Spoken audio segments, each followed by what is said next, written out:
Good morning. This is Bill from Curious Cars on a, it's kind of a tepid Florida morning. It's not really cool. It's not quite hot. It's just something in between. I can already feel a bit of moisture in the air, and I know it's just going to get shittier and worse from here. It just is. It's going to be awful. This is the time of year when we should be getting really great weather with mornings in the 50s or 60s, afternoons in the 70s or 80s.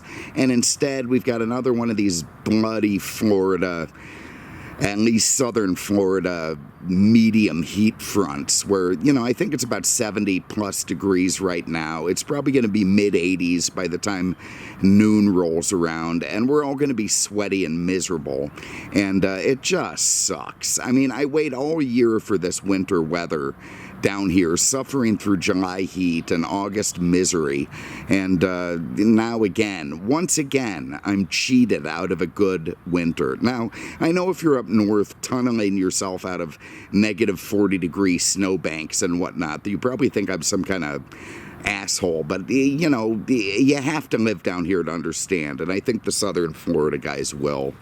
Animals have been at a minimum. I really haven't seen any. I mean, there's a bunch of suicidal rabbits, but they've become so common they just don't matter anymore, and I'm getting pretty good at avoiding them. Peter's terrifying giant black, there he goes. Where is he? Well, he's over there. I missed him. But anyway, big black cat is over there. He looked pissed off. He looked hungry, and he was kind of eyeing me up. With any luck, he won't go and get some of his friends and do some kind of flanking maneuver, come around my back and start chewing on my flesh. And, hopefully Peter comes out and gives him friskies or whatever the hell cats eat. So we'll keep an eye on that. Birds, despite this one overhead, wherever the hell he went to. I don't even see him now. Anyway, despite him, they seem to be quiet, and I haven't had too much of them going on. So, that said, we can leap directly into this car and have some fun with it. I'm going to be trying a different camera setup. I've been hearing it in the comments section, oh, get a GoPro on your head, Well, today when I go for a drive, I will have a GoPro on my head, and I'm going to feel like a giant douchebag. I mean, there's absolutely no other way to put it. I mean, here I am in a car that people are going to look at anyway. They're going to see the guy driving it is wearing a headband with a camera, and they're just going to laugh their asses off at me. So maybe I'll be able to get some of their reactions as I'm driving around, but I'm not looking forward to it. That said, we'll give it a shot and, see where it goes from there. And let's do it. Let's jump right into this thing. This is a 1966 Pontiac GTO. We've really been zeroing in on ponchos. I found out over the last year or so that a good portion of my friends, a good portion of them, are poncho guys. They're Pontiac guys. I have an endless supply of Pontiacs. Just the other day, I did that 1971 four-speed Grand Prix from Uncle Johnny. And even though this looks like an Uncle Johnny car, it's not. This is from a good friend of mine, Mark. I met him a few years ago, many years ago now, the way time flies, when I sold him a very nice CLK at Auto House all those years ago. He loved it. We became buddies. We kept touch over the years. I helped him sell a couple cars. He helped me do some stuff, and a very nice guy, although extremely nervous. I mean, the way he dropped this thing off, you'd think it was a Fabergé egg or so, which I guess in a way it is. But you can tell he's tortured and terrified over the thought of me beating the crap out of this thing. So I'll try not to for his sake. But anyway, cheers to you, Mark. I appreciate the opportunity to do this car, and what a car it is. So again, we have a 1966 Pontiac GTO. This is a first-generation GOAT, as they're known. Despite Pontiac's efforts, they didn't come up with the GOAT thing. That turned out to, there's some argument over what GTO meant in the world. Was it gas? What the hell was it? Gas something and oil. But it gas tires and oil. But that was a joke. It wasn't at all. It meant something else. But we'll get into it as we go. But anyway, it's a first-generation goat, as the faithful do call it. And, when I think about goats, I think about the ones that tortured and terrified me around here. So it really is an appropriate car for this channel. And this year, 1966, was the first year that it was an actual standalone model and not an option package on another model, which is an important tidbit, as we'll get into. Though debatable, you're always going to get a debate about it. It's considered by many to be the first true muscle car, at least of what we call the muscle car era, that sort of mid to early 60s to very early 1970s. And, the GTO was sort of credited with getting, there were big block Mopars and, Fords and other stuff going on at the time. So you can't really say it introduced horsepower to the world. But I suppose with its sort of interesting nomenclature, the GTO bit, that it did sort of set the trend for what would become the muscle car craze of the mid to late 60s. It's basically credited by many for whetting America's appetite for big horsepower on the street, which was different from the racing vibe of earlier years. In the prior 2 years, it was an option package on the Tempest, which was based on GM's Intermediate A platform. And that setup was instrumental in how this car came to be. And we'll get into that now. So as the story goes, and we're always referencing this guy, Pontiac chief engineer John DeLorean, name that comes up all the time. I guess if we're going to do old Pontiacs, we're going to get a lot of John DeLorean stuff going. But anyway, him, a guy named Russ G., and another guy, an engine specialist at Pontiac named Bill Collins, would get together on Saturdays once a week at the Milford Proving Grounds outside Detroit to brainstorm ideas, which conflicts a little bit with John Z's reputation as a guy who would leave on Thursdays, go off, on a jet to screw supermodels, and then come back on Tuesday for a 3-martini lunch. So, despite that reputation, apparently Saturdays he was out with these guys fooling around on the test track, trying to get the, future of Pontiac going. And on one of these days, Bill Collins, the engine guy, told DeLorean it would take about 20 minutes for them to put a 389 V8 in it from the larger B-body platform in this smaller intermediate car. And, the Pontiac really didn't have small and big blocks at the time like Chevy and Ford and Olds and some of the other ones. They basically all had the same architecture with varying cubic inches. So all the bolt-up points and, transmission and such were all the same. So it was really easy to put the bigger motor in. That got DeLorean's wheels spinning, and he immediately had it done. And this hopped-up Tempest, now with the big 389, proved to be one of the most popular test mules at GM. It could be taken out by engineers or, big wigs of some variety. They could sign their name, they could rent it for Thursday, Friday, whatever. And all of a sudden, this Tempest was gone. It was very tough for any of them to get it back. People loved it. And that did not go unnoticed by Mr. DeLorean. So they decided they were going to try and build it, although there were some obstacles to overcome. And to do that, they would have to really upset the apple cart, which of course was DeLorean's specialty as a maverick at GM. He eternally pissed off the big brass there. So he was kind of the perfect guy to make it happen. And so he did. If you go back to the 50s, Pontiac had been revived by a guy named Bunky Knudsen, Seaman. Bunky Knudsen, a very cool car guy, cool car cat. He hired Pete Estes and John DeLorean, and they basically revitalized Pontiac. They turned it from this sort of dowdy grandmother car into a youth-oriented, high-performance brand. And to do that, they had to focus heavily on racing. That was, how Pontiac sort of made their name. There was NASCAR, there was, even some European stuff, but Pontiac's advertising relied heavily on that. Well, enter 1963, I believe. I may have it wrong, but I think it's 63. GM bans factory racing. This followed that 1957 Le Mans crash, which led the American Automobile Association to sort of ask for a voluntary ban on racing. That finally kind of became an official policy in '63. In '57, a Mercedes crashed at Le Mans. The engine block detached from the car, and it went burning at high speeds through a big portion of the crowd, and just wiped out a bunch of them, killed a bunch of people. And that affected car dealers, or car manufacturers all over the world. They started, oh my God, we don't want to do anything with racing. People are going to die. And that, is what happened to Pontiac. So all of a sudden, you've got DeLorean faced with this performance brand, which can no longer pump up factory race teams because they don't exist. They're independent guys, but no more Pontiac-sponsored teams. So what are they going to do? How are they going to keep it going? Well, that all ties into this little Tempest thing with the 389. DeLorean decides he's going to build this car and call it the GTO.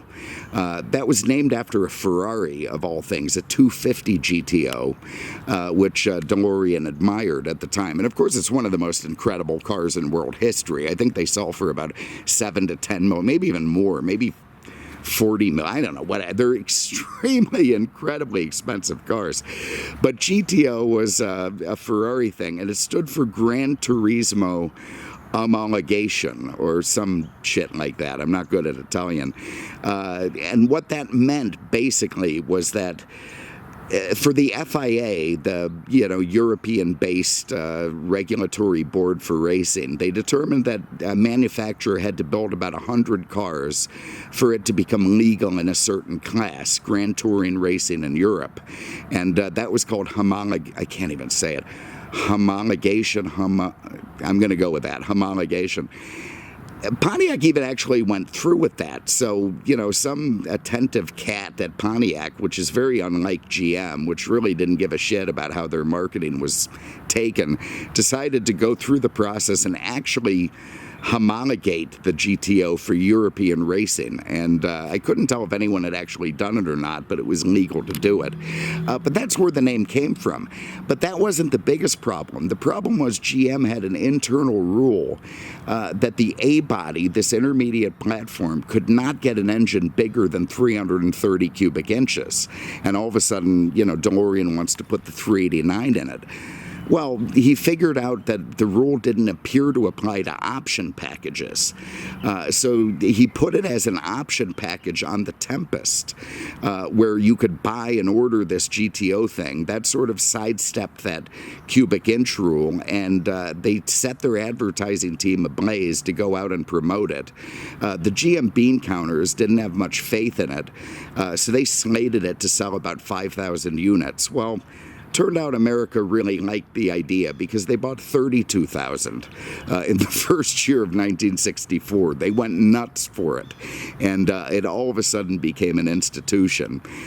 So you really have to hand it again to John Z for figuring out what people wanted and giving it to them and having it work. So basically what it did was use this age-old racing formula of big motor, light car, hopped up parts, and plenty of performance. And then the advertising came out, and it was all based on speed and racing on the street, which GM didn't love, but if John Z got it out there before they knew what was happening, he could get it done. So very, very, very crafty guy, and of course that's why he went on to head up Chevrolet, and then the whole car and truck production setup, and of course his maverick qualities is why he eventually got fired from GM and went on to build his time machine. So anyway, it was kind of an interesting setup, and it all worked extremely well, and the GTO was born, and according to many, the muscle car era was born, and it worked out very well, and it would go on for a few more years. Essentially, what ruined the muscle car were factors beyond the manufacturer control. First of all, you had the insurance industry decide that, hey, these guys are crashing like crazy. We can use that to make some more money. So they kept upping the premiums on anything that would be considered a muscle car, up until the point that in some cases the insurance payments were higher than the car payment. And you can imagine that soured a lot of people on buying a muscle car. On top of that, you all of a sudden had the Ralph Nader shit going on. You had the oil gas crisis going on, and fuel-efficient cars became more desirable than these things, which obviously weren't very. So as the 60s turned into the 70s, the cars started to get detuned. Before you know it, the incredible GTO had been relegated to an option package on the Pontiac Ventura by 1974 with 200 horsepower. Interestingly, it still had the same performance as the original GTO, but far, far less than, many of the cars that followed it. And when nobody really had interest in it, that was it. Kaboom. They basically canceled the name. And that was, I want to say, the 4th generation GTO, which just people don't even like to talk about now. The GM kept the name alive. They kept teasing it with, show cars and concept cars over the next 30 years until finally in 2004, they took a rebadged Holden from Australia with a, big 6.2, whatever the hell it had, a big LS engine with the 6-speed. Incredible car in terms of drivetrain, but intensely boring looking when you looked at it from the outside. They slapped the GTO name on it. Everything was going to work well, but you had Camaro coming out with that beautiful retro look. Ford had a really cool retro look on the Mustang. They had plenty of horsepower under the hood, and the GTO just sort of paled in comparison. So it lasted for a couple more years till they killed it, and we'll see if we ever get a GTO again, but I doubt it. But anyway, there is the very brief history of the Pontiac GTO, which is, again, considered by many to be the car that started the muscle car era. And the cars that followed, all the Mopar stuff, the Super Bs, the Super Birds, the winged stuff, all of that, the 442s, the SS Camaros, the SS Chevelles, supposedly all were built to compete with the popularity of the GTO. And this year, this 66, they sold the most of them. It was the most prolific. I want to say like 82 or 92,000 units. By 67, the competition was out in full force, and sales numbers started dropping. So the GTO had, done its bit and was now suffering from too many people competing with it. But it did create a fantastic and very cool era and it's something that'll never come again. Unabashed, unregulated performance from General Motors, all built in the name of fun. Just having fun, being out on the street, big horsepower, wind in your hair, all that kind of shit. And of course, that all went out the window when, we became a much more regulated society. So genuinely kind of a shame. Give me a break for a minute. I'm going to take a pause and have a little more coronavirus whiskey to get my shit together. And then we're going to leap and jump directly into this particular car. Look at this terrifying thing. Just the size of a pit bull. Probably just as angry. All right, so let's keep going. Interestingly, the GTO did play into popular culture. There's a famous song by a band called Ronnie and the Daytonas that pays homage to the GTO and street racing and that little GTO or whatever the hell it's called. What some people might not know is that was actually solicited by Pontiac's advertising wing. They put out feelers saying, hey, popular music, we want a song about the GTO. And a guy who was a sound engineer, I can't remember his name now, decided to take him up on it. It sounds like a great idea. So he made a band called Ronnie and the Daytonas and came out with this little GTO song with a lot of guidance from Pontiac's ad people.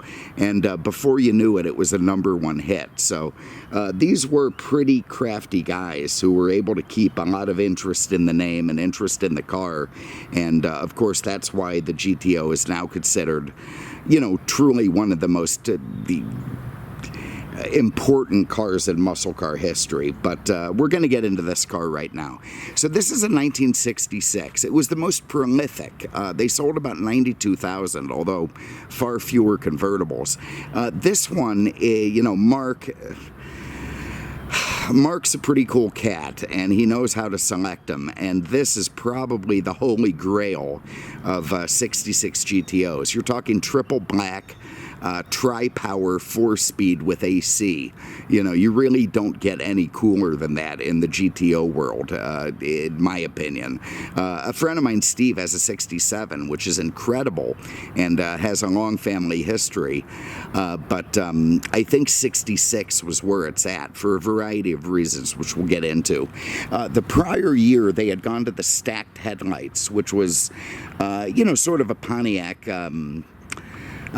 definitive thing at the time. You know, it went the first GTOs had side-by-sides. These went to stacked. They'd considered a wide-track car, which Pontiacs were.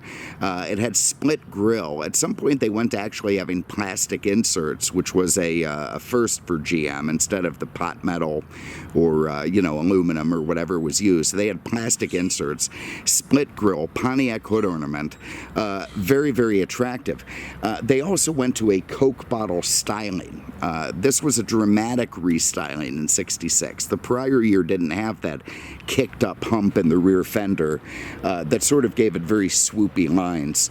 It's got absolutely gorgeous Pontiac Rally 1 wheels. Beautiful with red lines. Not sure if red lines are appropriate or not for this year, but I don't care. They fit this car perfectly. There you see the GTO badge. You've got a good looking stainless trim down the bottom of the rocker panel. You've got very, you know, it would have been cool if they'd put those Grand Prix door handles that were very trick, but I do like the big chrome push button door handles anyway. You've got more chrome swooping around the top, you know, where the hard top would be, of course, in the convertible. It looks great. Very, very cool. You've got a lovely chrome tipped and chrome edged windshield, which looks fantastic. Big antenna there, chrome wipers, not bothering to hide the wipers. Big vent at the back. You've got a non-functional hood scoop, which looks terrific, but came under some fire for being non-functional. You know, that was sort of a GM thing at the time, looks over form, or function, form over function, and you know, it is what it is. There was a functional hood scoop that could be ordered from the dealer in, I think, the next generation of GTO, which, you know, those things are pretty damn valuable. But beautiful, beautiful styling. You've got more trim around the wheel wells. Terrific. Carries all the way to the back. Lovely integrated bumpers. This was the last year of these rather gorgeous louvered taillights, which look good. The next year, 67, I think they went to 4 on each side, which, you know, is nice, but I think the louvered taillights are where it's at. Here you see the 3 Deuces license plate. Very cool. Again, Mark, he's got away. I love the red pinstripes. I love the GTO badge at the back. And it's just a gorgeous, gorgeous car to look at. And of course, that's why, or at least one of the reasons why, it's such a desirable muscle car. The little chrome mirror. It just absolutely looks fantastic. So I tell you what, let's have a look inside the trunk. See what we got. I got to lean over here and grab the keys out of it. Should have done that earlier. And we'll get into the interior in a minute. I know I missed the ashtrays and the armrests of that GTO, of the Grand Prix we did the other day. I won't make the same mistake on this one. Anyway, there we go. GM style, you put the key in the right way. And here is, again, a 1960 style trunk, which is just absolutely fantastic. Up there you see the power top motor. You see the spare tire, which of course does take up a lot of space, but it's got twice as much space as almost any modern car anyway. There's the top boot, which is a pain in the ass to put on, so we didn't dick with it. All the correct splatter paint, the correct matte. You know, again, Mark is a giant he ends up buying really nice cars and then spending untold thousands on them to make them absolutely perfect.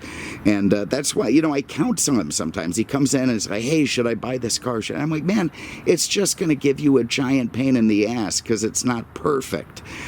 You know, he's not done with this car yet. There's still loads more stuff he's going to do. And he's already spent thousands on it and shipped it all over the country to try and make it perfect. So the guy's just an absolute nut. I'm actually stunned he let me drive the thing, to be honest. He's just that insane and that nervous. There's the jacking instructions. Very, very helpful. And the paint, the finish on this car is just astounding. But let's have a look under the hood, because that is truly one of the more important parts of what makes a GTO a GTO. Oh, come on. I did this earlier. There we go.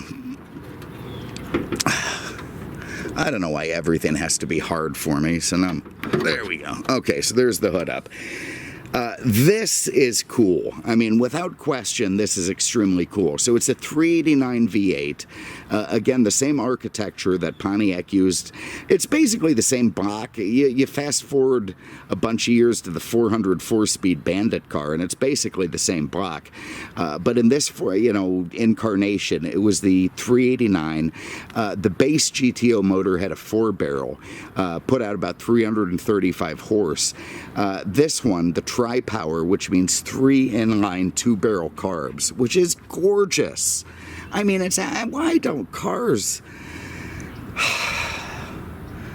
this is when cars were artwork, and under the hood was artwork. I mean, you can't even look at the engine in any of these modern cars. There's just big plastic covers over everything. This is friggin' gorgeous, and harkens to a time when everybody was more optimistic and cheerful and chipper, and America was great, and we didn't have to rectify all our past sins and feel bad about ourselves, and... I don't know, I never knew I'd become that old bastard shaking my fist at a cloud, but apparently I have. But I think I'm right.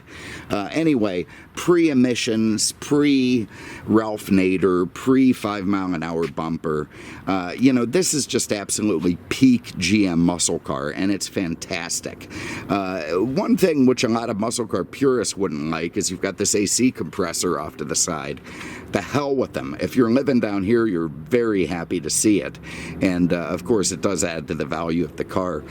There you can see it has power brakes, dual pot, very, very good. I think it has front discs, this car, by 66, but I could be wrong. It could be the drums, but either way, they're decent brakes. And the first couple years of GTO, the brakes and the steering were the two big complaints about it. The steering wasn't sporty enough, and the brakes hadn't been altered from the base Tempest, and they just didn't stop the car in a performance-y kind of way.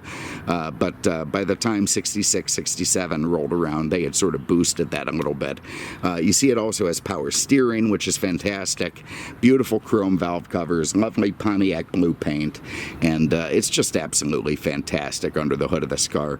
And by the way, this is shit to Mark. I mean, he is horrified by the way the underhood looks and is sending the car out to get new heads, completely redone fender wells, firewall, I mean, he is...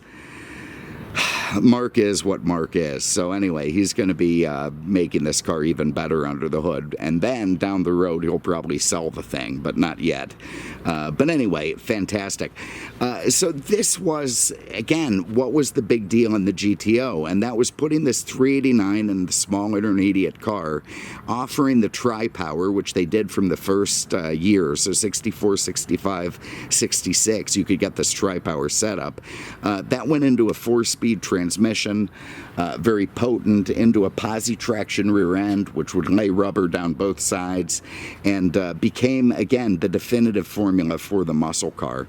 And I think it's just absolutely gorgeous to look under the hood of this thing. In later year GTOs that became the 400, the 455s would come out, again, with the same architecture. And in 1974, on the final year of the GTO, Pontiac did build a muscle car, but it wasn't the GTO. It was the 74 SD 455 Trans Am or Formula, whereas the GTO, which was Ventura-based, got a 200 horsepower, at least by modern reckoning, V8 that, was fine and great and all that, but it was an ignoble end to the GTO name, and they killed it after that. So anyway, there's under the hood of this thing. Beautiful to look at. Love the stacked headlamps and the wide track grille, the chrome, and this is what cars are all about. So bear with me one moment. Put this back down. I'm going to get my crap inside. I'm going to set up my GoPros, including the one on my head, and we'll go for a look in the inside and then go for a spin. So hold on one moment. Alright, so let's have a look inside. I'm wearing this ridiculous thing on my head, again, as prompted by the comment section. I'll review the video later and see if any of it is worth using, but it just makes me feel like a complete and giant douchebag. And I just know people on the street are going to be laughing at me when they see me driving by top down, GoPro attached to my friggin' head. So thank you for that. Anyway, let's see what we got. So I get triple black car. You've got a black top, black seats, black body, gorgeous 4-speed AC tri-power car. I mean, you just don't hit the holy grail any more than this one, but there it is. You look in the back seats, and again, you see it's got twin ashtrays because people actually smoked back then. I don't know where you'd be going in 1966 or 7, maybe on your way to a Rolling Stones concert or something, or, Crosby, Stills and Nash. You'd have the cigarettes and weed going in the back seats. Your Canadians are going to be pretty chipper back there. You could fit 2 of them comfortably, 3 with some misery, but I guarantee you all of them are going to be smoking. You have bucket seats, which look great, although no headrests, which means that the other GoPro clamp-on thing I can't use easily, but we'll figure out a way to do that. It does have seat belts. It's got a beautiful wooden steering wheel. The door panel is terrific, simple, lovely. Again, when GM was building high-quality stuff, and they were, like Cadillac would have said, the standard of the world. They were building great cars in an optimistic time in the mid-'60s when America was kicking ass. And if only we still had that vibe today. But anyway, lovely little armrests, nice. You've got your door pulls there. You got your window crank up there. You've got beautiful sill plates, a phrase I forgot last time, which looked terrific, bodied by Fisher. And everything just looking fantastic in this car. So let's hop in. All right, over here you've got 4 pods in front of you on this sort of walnut trim dashboard. You got your fuel gauge and battery light. You got 120 mile an hour speedo, which is all you really need when you're going stoplight to stoplight. You've got a tack, which was optional, at least in the earlier GTOs. 5,000 red line, right there is the 3rd pod. And then you got your water temp and oil pressure. So you've got basically everything you need. It's a very nice layout, very easy to see, easy to read. Very ergonomic, and frankly, better than some of that. Like I get in a Tesla, you don't even have gauges in front of you. Well, this car, you got everything you need to see, and it's great. Here's one of the vents for the AC. You got your climate control over here. Nice stuff. This stuff all carried on for the next 10 years or so. It's, GM got lazy. And there's your fan speed. You've got a Pontiac AM radio. See if we get anything on that. Probably not. Last night around Jamaica around 5:30 p.m. Hey, got something going, so God bless him. But anyway, there's your radio. It has a beautiful big center console, 4-speed shifter there off to the left, wood knob, GTO badge, gorgeous little center console. That's where he keeps his registration. It's where I would keep a 357. You got a glove box over here, nice stuff. There's the original owner's manuals and GTO badge and an oh shit handle for your passengers. Up top, you've got a couple of, sun visors like you'd expect. You've got a lovely frameless mirror, dash top. The vista out the hood is cool as hell. You got that, fake but very cool air induction hump in the center, knife-edged fenders on either side, and you just feel like you're in a powerful piece, ready to kick some ass. And then, of course, you look down, and you got 3 pedals. So everything cool. So I tell you what, unlike usual, I'm gonna pause here again for a minute to set up the GoPros, and then we're gonna go for a spin. So bear with me one moment. All right, I've got the GoPros going. You see I've set this thing up here with the center console lit up. I'm sure it's gonna bounce around and look terrible and be unusable. But hopefully it works. We'll see what happens. And let's take this thing for a drive. That 389 fires right to life. Mark told me it's got a mild cam in it, a little more than stock, a little less than full race, and it sounds fantastic. Absolutely. In fact, let's walk around to the back and hear the sound coming out of that dual exhaust.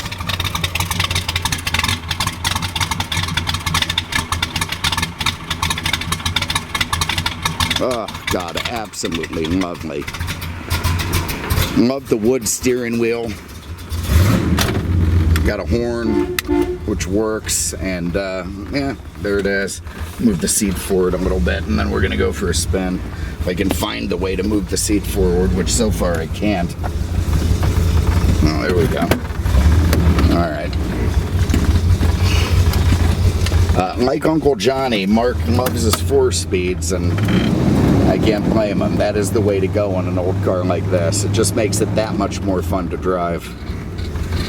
Dalton had nothing to do with this car, which is just absolutely fine. Again, I don't want to terrify Mark by having someone else put a buffer pad on it or something. Oh, God, he tuned in those 2 barrels really nice. It just, oh my God, does that feel cool. So, all right, let's do it. I don't want to hit it too hard yet. It's not heated up.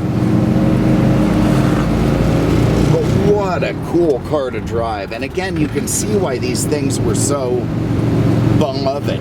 You know, it took this, what they considered small at the time, intermediate car, big engine, radical power, fascinating carburation, dual exhaust, 4-speed, posi traction, and just gave you a terrific driving experience on the street. All right, so we got a little bit of water temperature going now. Let's see if we can get, I'm not gonna redline it, but I'm gonna give it a little bit of a run to see what she can do.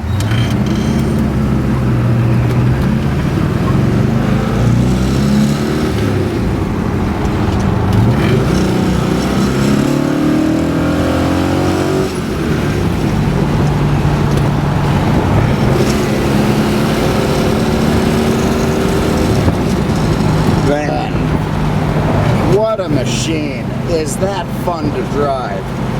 So barreling through the gear is absolutely terrific. Hopefully the GoPro is not bouncing. I can see it's bouncing like crazy, so who knows what that video is going to look like. But what a fun car to drive. And thank you again, Mark, for letting us have a go at it.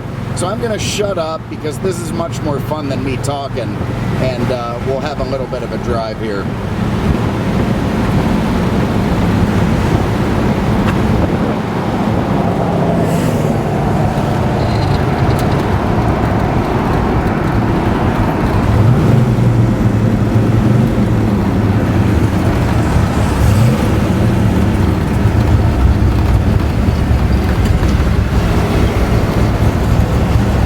I can feel people looking at me with a stupid GoPro on my head. I hope you people are happy, the ones who said I had to use it. Absolutely feel like a complete megatard.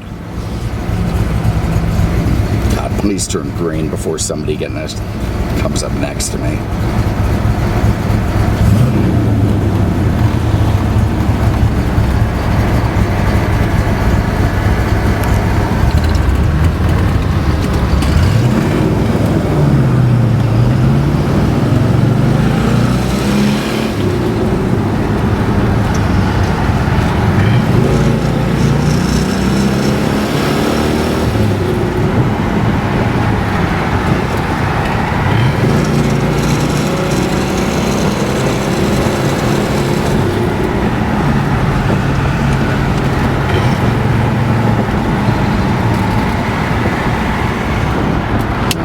Oh my God, there went the GoPro. Get that back up. Look at that.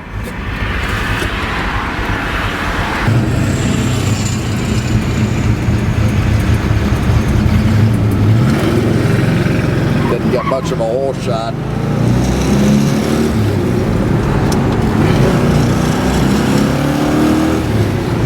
That is close ratio.